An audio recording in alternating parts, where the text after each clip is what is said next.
Bom,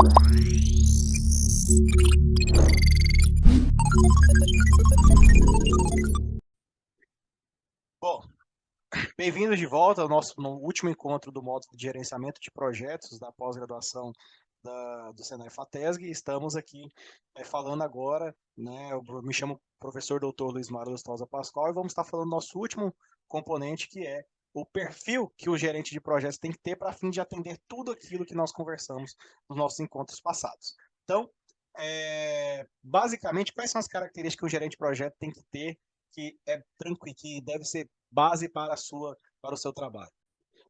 Bom, quais são essas características? Liderança sobre a equipe, né? Capacidade de negociação, habilidade de comunicação, raciocínio lógico e analítico, capacidade de administrar conflitos e capacidade de solução de problemas, capacidade de adaptação, orientação a processos, organização, capacidade de administração de tempo, comprometimento e responsabilidade e capacidade de relacionamento interpessoal.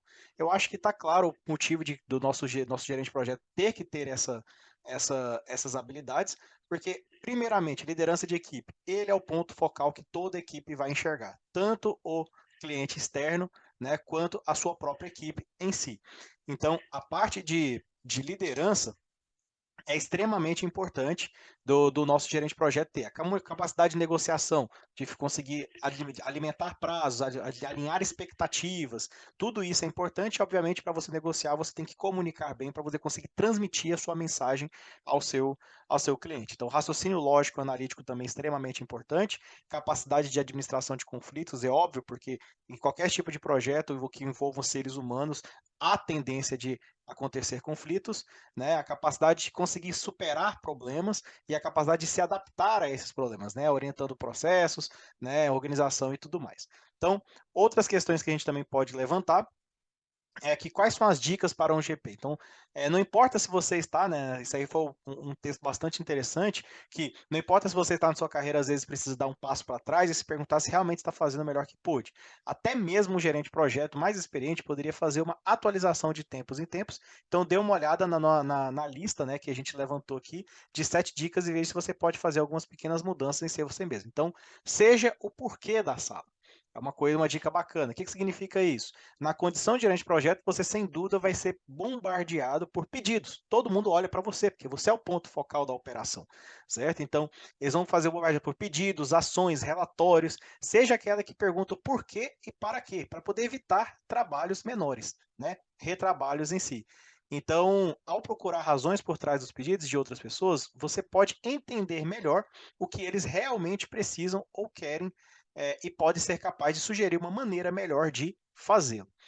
Outra característica importante é manter uma atitude de realização. Não importa quão montanhosa a tarefa possa ser, você é a única pessoa da equipe que precisa ser capaz de pensar positivamente, porque senão vira uma coisa de ladeira abaixo. Se você é a pessoa que já é pessimista em relação ao projeto, né, a sua equipe irá sentir isso e também irá se tornar pessimista. Então, seja flexível na abordagem e tenaz quando se trata de resolver problemas e esteja preparado para continuar a trabalhar no problema até que a solução seja alcançada.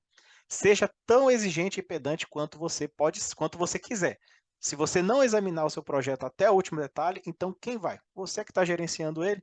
Então, dê esse tempo, espaço para pensar e garantir que você conhece o seu plano de projeto, de dentro para fora e de trás para frente. Se você não consegue entender o que a sua equipe está tentando alcançar, qual a esperança que ele e os seus stakeholders têm? Então, se você não conhece o projeto e você não sabe qual é o escopo e até onde vai, quem vai saber?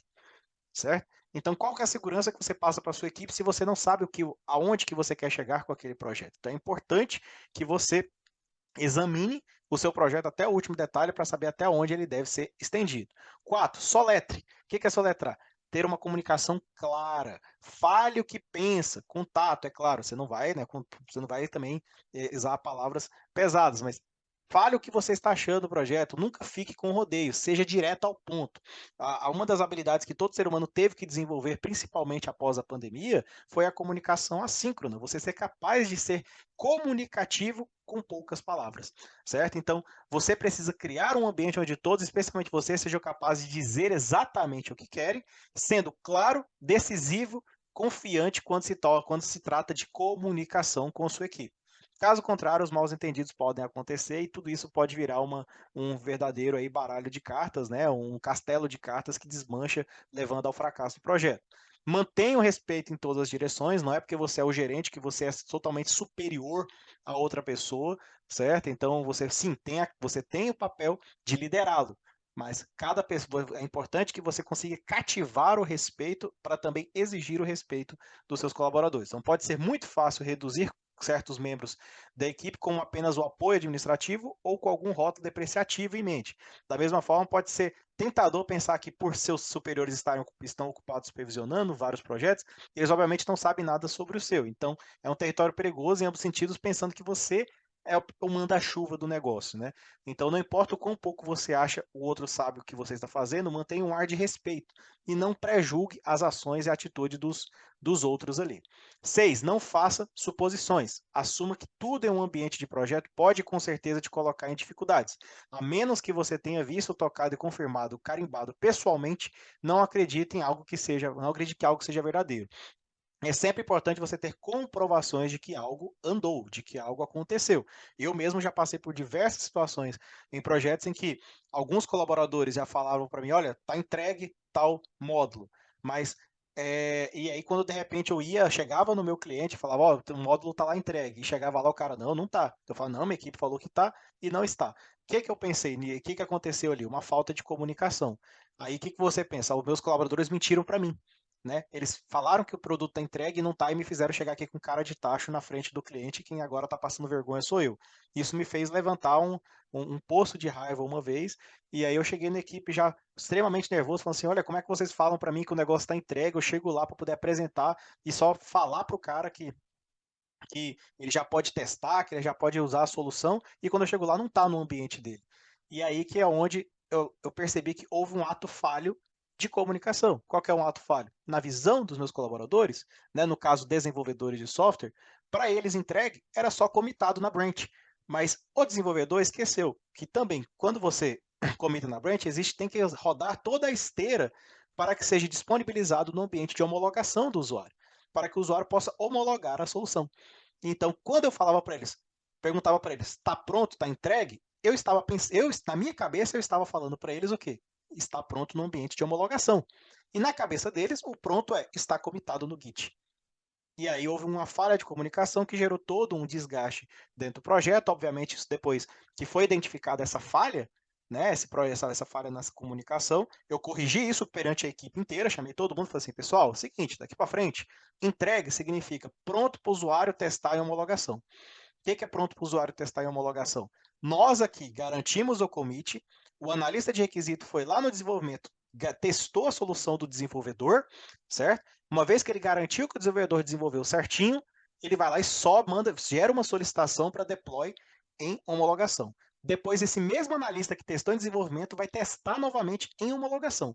Ele vai testar em homologação para garantir que a solução subiu corretamente. Quando ele me garantir em homologação que a solução está correta, aí sim vocês falam para mim que está pronto. Isso foi uma forma da gente definir uma comunicação clara com a equipe, que depois de lá para cá nunca mais tivemos problemas e nenhum desgaste em relação a isso. Dê crédito onde é devido, porque uma vez que você também puxa a corda para brigar, você também tem que fazer o quê? Remunerar, né, apreciar quando o cara faz certo. Ou quando alguém faz algo bem feito, esteja pronto para elogiar, para dizer que ele fez um bom trabalho. Então, na verdade, não pare por aí. Como gerente de projeto, diga a eles que os seus gerentes de linha e ao resto da equipe do projeto, né, em um ambiente de projeto ocupado, são essas pequenas atitudes de reconhecimento, da pessoa se sentir bem no projeto, que mostra, que mantém eles motivados e positivos em relação a tudo.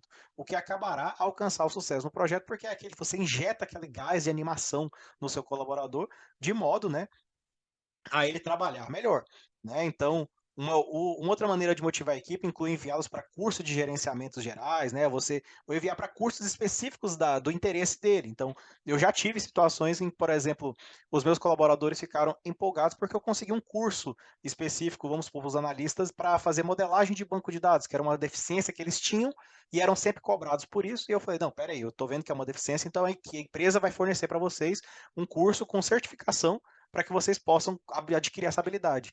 Daqui para frente, isso foi positivo para nós do projeto E foi positivo para eles, porque eles ganharam uma certificação nova de algo que eles não tinham antes, foram instruídos e capacitados a entregar produtos cada vez melhores que vai ser utilizados na carreira inteira. Então, isso eles se sentiram motivados. Obviamente, também aquela motivação financeira, né? Você viu que a pessoa fez um bom trabalho, está agregando muito valor ao seu time, mantenha nela, mantenha ela dentro da sua equipe, ok?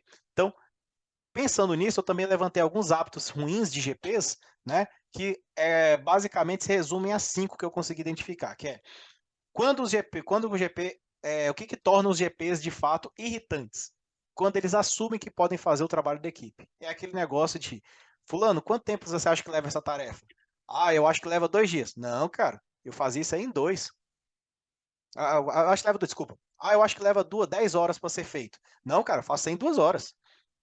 Ué, então, por que que o colaborador pode virar para você e falar? Então faz você, certo? Então, não assuma que você pode fazer o trabalho da equipe e aprenda a negociar e respeitar a opinião do outro, né? Isso já leva ao nosso segundo prazo, quando se define prazos ridículos, né? Você colocar um prazo totalmente inadmissível para um colaborador que ele não vai conseguir atender. Isso você está setting up it for failure. O que que significa isso? Você está colocando ele para falhar, né? Você dá um prazo que o cara não vai conseguir atender, vai fazer ele se tornar, vai fazer ele ter uma imagem ruim perante a gestão do projeto como um todo, mas não é que o colaborador é ruim, foi você que não soube geri-lo de maneira adequada. Quando formalizam opiniões informais, né? Uma opinião que você dá às vezes nos bastidores e você colocar isso como sendo uma conversa formal também mostra uma falta de ética por sua parte. E isso é muito comum de acontecer às vezes quando estão mais preocupados com relatórios do que com resultados. Um outro hábito ruim é sempre tem que ter lá o documento, sempre tem que ter a questão do. Às vezes o que nós queremos é entrega. Às vezes mais vale você ter uma entrega concisa do que a documentação em dias, certo? Então, entregou, o seu cliente está satisfeito, ok? Seu cliente está satisfeito, agora vamos fazer o pente fino para trás e ir ajustando essas coisas. E por fim, quando não conhece os detalhes do projeto. Acontece demais, por incrível que pareça. Por mais que existem pessoas com o cargo de gerente de projetos, um determinado projeto, ela desconhece o projeto. Desconhece de fato o objetivo e o que o projeto vem a ser. E aí a pessoa quer dar pitaco daquilo que ela não conhece. Isso gera uma desmotivação muito grande, gera um problema muito grande, né? Porque às vezes os executores do projeto às vezes sabem mais do projeto do que o gerente. E isso gera um conflito interno na equipe e faz com que você fique desmoralizado perante ela. É uma coisa que é importante ser revisto também. Então, pessoal, com isso a gente encerra o nosso módulo aqui de gerenciamento de projetos. Eu espero que vocês tenham tendo bom proveito dentro do curso. E aguardo vocês, né, durante aí o período, se tiver alguma dúvida, pode nos contactar pela ferramenta. E obrigado a todos pela atenção aí. Abraço.